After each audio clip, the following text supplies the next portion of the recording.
அதில் ஒரு சின்ன வருத்தம் என்னன்னா அவரோட முகத்தை எங்களால கண்டுகளிக்க முடியல. அவரது அழகிய முகத்தை பார்ப்பதற்கு ஒரு ஸ்கிரீன் ஏதாவது ஏற்பாடு செய்து தருமாறு எனது தனிப்பட்ட கோரிக்கையா உங்களுக்கு வேண்டுகோள். இதுக்கெல்லாம் என்ன சொல்றதுனே தெரியல. இதுல ஒருத்தன் கமெண்ட் பண்றான், வெக்கப்படுறாரா சிஎம் அப்படின்னு.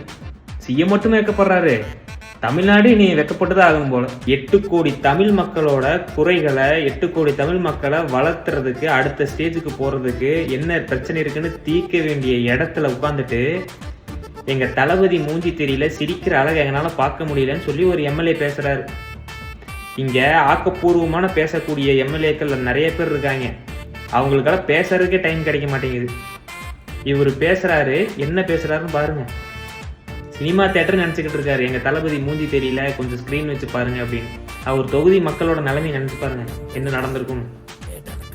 இதே எங்களுக்கு மக்களோட குறைகளை எங்களால நேரடியா பார்க்க முடியல, நிறைய பக்கம் டிராவல் பண்ண முடியல அப்படின்னு சொல்லி சௌமியா அன்புமணி அவர்கள் பேசுறாங்க. நிறைய பக்கம் என்னால போயிட்டு வர முடியலைங்க, ஒரு தொகுதிக்கு ஒரு தடவை போயிட்டு வந்தாலே எனக்கு 5 வருஷம் முடிஞ்சு போயிடுது அப்படின்னு.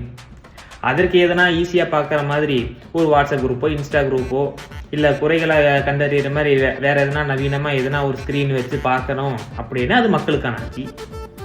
இங்க என்ன ஆட்சி நடந்துகிட்டு இருக்குது நீங்களே பார்த்துக்குங்க. மக்கள் ஆட்சின்னு வேற பொய் பேசுறாங்க, அதையும் நம்பிக்கிட்டு இருக்கிறாங்க. இந்த தற்கூரி கூட்டத்துக்கிட்ட மாட்டிக்கிட்டு இந்த அடுத்த 5 வருஷத்துல முடிச்சு கட்டிடுவோம்னு நினைக்கிறேன். இப்படிதான்.